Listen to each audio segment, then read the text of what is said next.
ఎస్ఎల్బీసీలో 12వ రోజు సొరంగంలో చిక్కుకున్న సిబ్బంది ఆనవాళ్లైతే దొరకలేదు. మట్టి తీసే కొద్దీ పైనుంచి మరింతగా బురద వస్తోంది. కన్వేయర్ బెల్ట్ ఉపయోగంలోకి వచ్చిన ఊరట దక్కడం లేదు. నిరంతరాయంగా రెస్క్యూ బృందాలు పనిచేస్తూనే ఉన్నాయి. జీపీఆర్ ద్వారా అనుమానిత ప్రాంతాలపై దృష్టి పెడుతున్నప్పటికీ కూడా భారీగా పేరుకున్న మట్టి బురద సహాయక చర్యలకు ఆటంకంగా మారుతున్నాయి. రైట్, మనం చూస్తున్నాం డే 1 నుంచి స్టిల్ ఇప్పటి వరకు కూడా ఒక్క చిన్న ఆనవాళ్ళు కూడా కనిపించలేదు. ఎంత ఎక్విప్మెంట్ తీసుకొచ్చినా, ఎన్ని రెస్క్యూ బృందాలు తీసుకొచ్చినప్పటికీ కూడా ప్రయోజనం అయితే లేకుండా పోతుంది. ప్రజెంట్ సిచ్యువేషన్ అయితే తెలుసుకుందాం మా ప్రతినిధి వెంకటేష్ ద్వారా. రైట్ వెంకటేష్, ఒక పక్క మొన్నటి వరకు ఏదైతే కన్వేయర్ బెల్ట్ లేదు, లేదంటే ఆ మిషన్ అడ్డంకిగా ఉందన్నారు. ఆ మిషన్ కూడా కటింగ్ చేసి మొత్తం బయట పంపించారు. కన్వేయర్ బెల్ట్ను కూడా దాన్ని తిరిగి పునరుద్ధరించినటువంటి సిచ్యువేషన్ అయినప్పటికీ కూడా ఎక్కడ ఒక్క చిన్న ఆనవాళ్ళు కూడా కనిపించడం లేదు. డీటెయిల్స్ ఏంటి, ఎప్పటిలోగా కనుగొనే అవకాశం ఉందనుకోవచ్చు?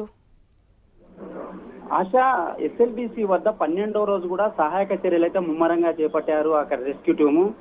గత 12 రోజుల క్రితం మిస్సింగ్ అయిన 8 రోజులు ఆ ప్రమాదం జరిగి ఆ 8 మంది మిస్సింగ్ అయిన వారి జాడ మాత్రం ఇంతవరకు కనిపెట్టలేకపోయినారు.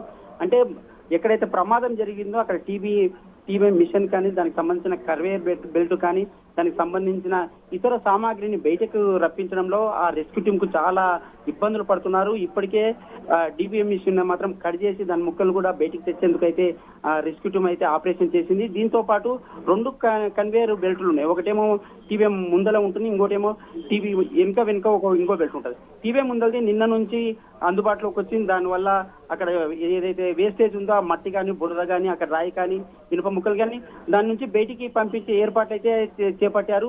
అది నిన్న స్టార్ట్ అయినది, నిన్న కన్వేయర్ బెల్ట్. ఈ రోజు ఉదయం కూడా 12 గంటల ప్రాంతంలో కూడా ఆ కన్వేయర్ బెల్ట్ కూడా మరమ్మతులకు మరోసారి ఆగిపోవడంతో కొద్దిగా మరోసారి ఆ పనులు కూడా కొద్దిగా మందగించాయని చెప్పొచ్చు. దాన్ని తిరిగి పునఃప్రారంభించారు అది రెస్క్యూ టీమ్ అయితే. దీనికి తోడు ఇప్పటికే అక్కడ ఉన్న 1000 టన్నుల మట్టి కానీ, బురద కానీ దాన్ని తొలగించడం ఆ రెస్క్యూ టీమ్ కి అయితే చాలా ఇబ్బందులు తలెత్తుతున్నాయి. ఆ టీవీ మిషన్ ఎప్పుడైతే తొలగించినా దాని ముక్కల్ని కూడా బయటికి తీయడం కూడా ఇబ్బందులకు గురి చేస్తున్నా కూడా ఇప్పటికే రెస్క్యూ టీమ్ అయితే ముందరకు సాగుతుందని చెప్పవచ్చు. ప్రస్తుతం అయితే ఒక కన్వేయర్ బెల్ట్ అందుబాటులోకి వచ్చింది. మరో కన్వేయర్ బెల్ట్ అంటే టీవీ మిషన్ ఎప్పుడైతే బయటికి మొత్తం ముక్కల్ని బయటికి ఆ పరికరాన్ని విడగొట్టిన యంత్రాలు ఏదైతే గ్యాస్ కట్టలతో విడగొడతారో దాన్ని మొత్తం బయటికి తెచ్చిన తర్వాతనే టీవీ మిషన్ అవతల ఉన్న కన్వేయర్ బెల్ట్ ని మరమ్మతులు చేపట్టాలి. దానికి సంబంధించిన అవతల ఇంతకు ముందుగా అంటే చాలా బరువులతో కూడుకున్న మెటీరియల్ కానీ అక్కడే పడిపోయింది. దానికి సంబంధించి సిమెంటు బిల్లాలు కూడా దానికి 100 బరువు ఉన్న సిమెంటు బిల్లలు కూడా అక్కడనే పడిపోయినాయి. ఈ నేపథ్యంలో వాటిని అన్ని లిఫ్ట్ చేయడం చాలా ఇబ్బందులకరమైంది. ఇప్పటికే అక్కడ రెస్క్యూ టీమ్ ఒక జేసీబీని, ఒక ఇటాచిని కూడా లోపలి పంపించి ఆ మట్టిని మొత్తం బయటికి తీసే ప్రయత్నాలు అయితే చేపట్టారు. ఇప్పుడు కూడా 8 మంది జాడా కూడా ఎక్కడ వరకు తెలియలేదు.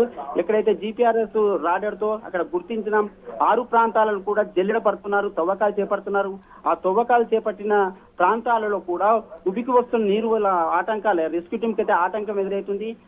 ఎక్కడైతే తవ్వకాలు జరుపుతున్నారో ప్రత్యేకంగా జాగిలాలను కూడా ఏర్పాటు చేశారు. నిన్న కూడా జాగిలాలను పంపించారు, ఈ రోజు కూడా జాగిలాలను పంపిస్తున్నారు. కానీ ఎక్కడ కూడా వారి ఆనవాళ్ళు అయితే ఇంతవరకు దొరకలేదని చెప్పవచ్చు. ఈ రెస్క్యూ సాగునంత సేపు రెస్క్యూ టీంలకు అయితే చాలా అంటే పర్ఫెక్ట్ అయిన నిపుణులు కూడా వచ్చినా కూడా వారు చేసిన ఆపరేషన్ ముందుకైతే సాగడం లేదని చెప్పవచ్చు. ఏది చేసినా టీవీ మిషన్ కట్ చేసిన తర్వాత అది మొత్తం అంటే 100 క్వింటాల బరువున్న టీవీ మిషన్ బయటికి రావాలంటే అక్కడ జేసీబీ కానీ ఇతర ఇప్పటికే లోకో ట్రైన్ తో దాని ముక్కలన్నీ బయటికి తీస్తున్నారు. అంటే విడిభాగాలని ఎక్కడైతే కట్ చేశారో ఆ విడిభాగాలు కూడా బరువుతో కూడుకునే దాన్ని లోకో ట్రైన్ ద్వారా బయటికి పంపించి ఏర్పాటు చేస్తున్నారు.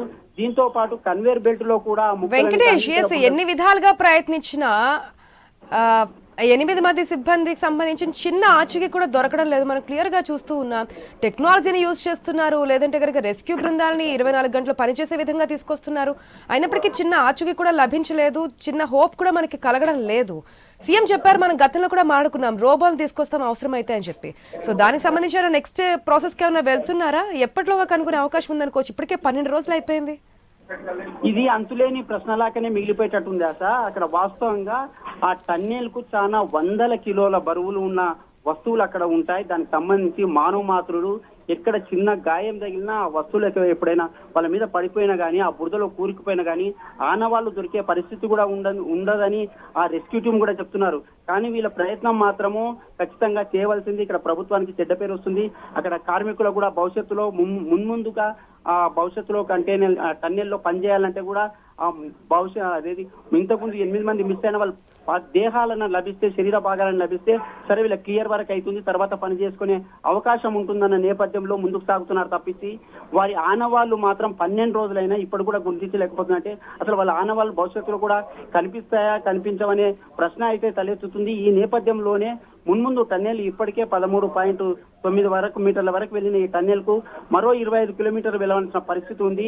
మరి భవిష్యత్తులో ఆ టన్నెల్ కు సంబంధించిన ఎలాంటి అడుగులు వేస్తారో, ఆ రెస్క్యూ టీం ఎలాంటి ప్రయత్నాలు చేస్తుందో, ఆ ప్రభుత్వమే తీసుకోవాల్సిన జాగ్రత్తల గురించి ఇప్పటికే రెస్క్యూ టీంలు అయితే విఫల యత్నం చేస్తున్నాయి. ఒకవేళ దొరికితే అందుబాటులోకి అంటే ఎక్కడైనా అవశేషాలు ఉన్నవా, ఇంకా ఎంత కొత్త టెక్నాలజీ వచ్చినా ఒకవేళ ముందుకు సాగాలంటే ప్రాణాపాయం లేకుండా, గాయాలు కాకుండా సీఎం రేవంత్ రెడ్డి చెప్పినట్టు రోబోలను కూడా అక్కడ పంపించి పనులు చేపడతామని ఒక పక్క చెప్తున్నా కూడా ఫస్ట్ అయితే క్లియర్ కావాలి. ఎప్పుడైతే మృతదేహాలు ఆనవాళ్లు లభించాలి, దీని తర్వాతనే రోబోలు వస్తావా ఇంకేదైనా యంత్రాలు వస్తాయనేది ముందుకు సాగే ప్రయత్నం. కానీ ఇవన్నీ దొరకక ముందు తర్వాత స్టెప్ వేయాలంటే కష్టంగా ఉన్నట్టు అనిపిస్తుంది అక్కడ. రైట్ వెంకటేష్.